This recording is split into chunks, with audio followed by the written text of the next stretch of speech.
Hey, what's going on YouTube? My name is James and welcome back to another video. So before we get started in today's video, the watch I'm going to be talking about is this Timex from 1977.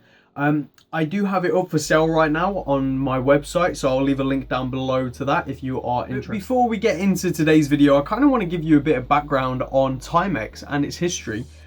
Because it's actually pretty damn interesting, and it also links up with the other brand Ingersoll that a lot of you probably have heard of. Timex actually started in 1854, but it didn't actually get the name Timex until about 1944. It all started with a brass manufacturing company, Benedict and Burnham, and they started making clocks with brass, and this was back in 1854. Their whole ethos with their business was to actually create luxury looking goods for a very affordable price and bring it over to the US market. That was their overall goal. And they were doing okay, but it wasn't until 1887 when they had their first true breakthrough. And they actually invented the Ingersoll dollar watch. Now, as you can probably imagine, a dollar pocket watch in that time was a big thing. It was one of the cheapest watches you could get, and it was made very, very well. With the help from Robert H. Ingersoll, it became a huge success, literally selling millions of watches. It was only a year later, in 1888, that they were producing 200 watches a day, which is just astonishing in them times. Unfortunately, that didn't hold up because a lot of outlets were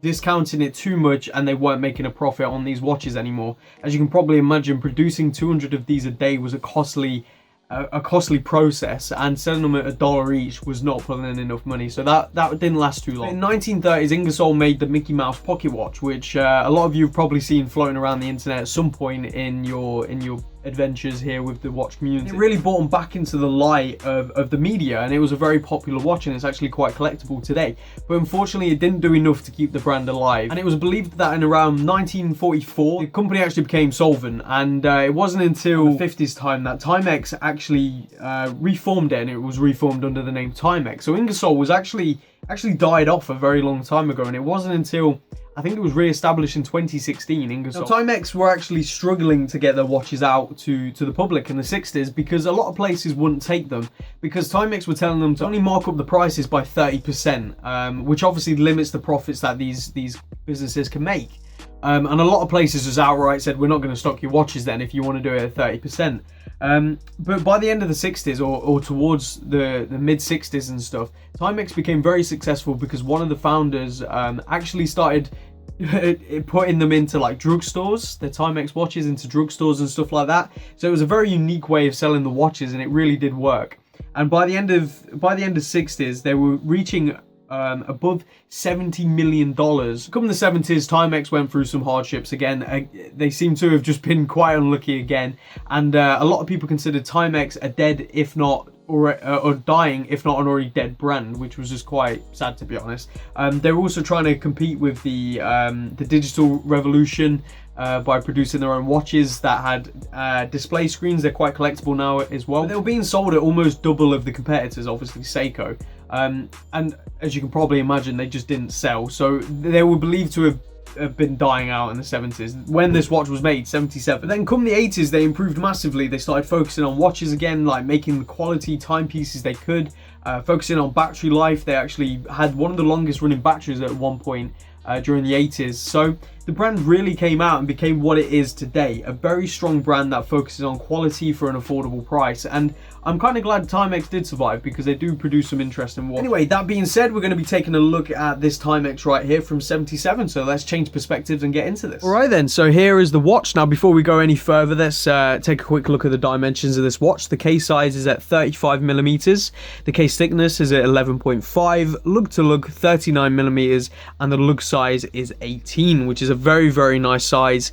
Even for a 35, it wears more like a 36, 37 in my opinion. Now the movement this beast is using is a Timex 032 in-house movement, which is automatic and manual wind, which is very, very cool for a 1977. Now it does have an acrylic domed crystal, as you can see right here. It's got a fair few scratches on, but that can obviously be buffered out. It doesn't have any lume, and I would say it's not water resistant personally, even though it apparently is. I would not trust it. It's from 77. I'm sure the water resistance is completely gone on this. Alright then, let's get on to the good of this watch. Now that dial is incredible. I did do a first impressions where I mostly went on about the dial. It is just beautiful. It's got a lovely textured dial, which I just can't get enough of. If you've seen anything like this before, it just looks so beautiful. It's like what's the best way to put it? You know, like, this is how my dad put it, really old wallpaper. It literally looks like really old wallpaper that's cracking and everything. The Timex logo is just under the 12 o'clock marker right there, and at 6 o'clock it says water resistant and automatic. It has a date window right there at the 3 o'clock position as well, which is very nice that it does have a date. Now the hands and the markers are very, very nice. They're stainless steel, and they've got a black marker through the middle, where usually it'd be loom, but it's black filled with a black seconds hand. I really do like it. I think it's a nice little touch. As I was saying, it does have a domed acrylic crystal, which I really, really love. I love the way it distorts the viewing angles when you're wearing it. It's just and it gives a real vintage look. You know, you put this on and you're like, that's a true vintage watch. It just looks so good. As I was saying, the size of the watch I really like as well. It fits on the wrist very nicely. I'll put some shots of me wearing it right now. I just love the way it sits on the wrist, the size of it and everything. I've got a 6 3/4 inch wrist, so it fits nicely on mine. Now the build quality of this is absolutely incredible as well. It survives so well. Like, it has natural signs of age across the whole case, you know, with hairline scratches, but nothing immense, like no big scratches, and I don't think this watch was babied. As you can see on the case back as well, there are a few scratches on here because I think it's been opened at some point. I would say it's in need of a service. It's not running accurate, obviously, but it's definitely not running really bad either. I wouldn't worry about it too much. Now that's the good of this watch. I absolutely love it. I think it's a beautiful watch. Let's just quickly cover the bad things, and there isn't many. The first thing I'm sure you've all noticed already is around the bezel. It looks like there's a load of gunk build up, and I'm sure you could probably get rid of it somehow, but the bezel is unfortunately made of base metal. Now base metals is like a mixture of metals, if I'm not mistaken, and it just doesn't age very well. It rusts, it goes a bit of an odd color, and it just deforms pretty quickly. Unlike stainless steel or titanium or gold or any other material like that, it's a cheap material. It's a very cheap material, and the bezel is made of that. So around the bezel it is going a weird discolored color. Also, the date doesn't sit very well in my opinion in the box. Like right now 9 looks good, but once you start getting up to the 20s, I've noticed it looks a bit odd. It doesn't sit exactly perfect, which again, for the price and everything like that, is not a big deal. Also, the date change, it doesn't have quick adjust in like a first position where you change it, and it also doesn't have a semi quick adjust, so you have to go around all the way to 24 hours. All right, then here we go. So most normal watches, come 10 o'clock, it starts changing.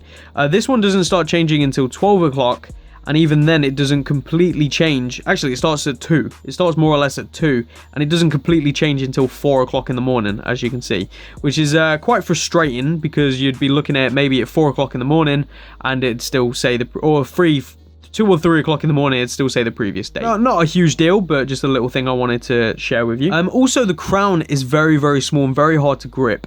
As you can see, it's quite flush in, and it's not a very big crown at all. It's not the easiest to grip, so when it comes to manual winding, it's quite difficult, I'm not gonna lie. So a bigger crown would have definitely served this watch well. But all that being said, it is a really lovely watch. As I said, I do have it up for sale on the website right now, so definitely go check it out. There's more high definition pictures as well. I have it on this suede strap, a tan colored strap, which I think matches the watch just perfectly. It looks really good. Timex, after going through their history, is very interesting. They've got a bit of a oddball history of goods and bads, and this was made during their bad time. Timex wasn't going through the best of things, but yet this watch is pretty damn good. It's come out really well. It does have numbers on the bottom right there. I don't know if you can see it. Yeah, you can. So 40554, I don't know what that is. I think that might be like the reference number or something. Oh, 46554. But 032 is the number of the movement or the caliber, so it's a 032 caliber. And the 77 on the end is the year of manufacture, 1977. So that's how I dated this watch.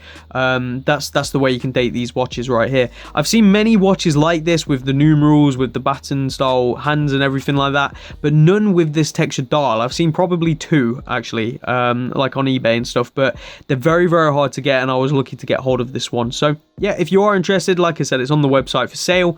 If you'd like to throw me an offer, feel free. My email is in the description. But thank you all very much for watching. I hope you enjoyed this quick little review of a 1977 Timex. Beautiful watch. And I'll see you all in the next video. Take care and peace out.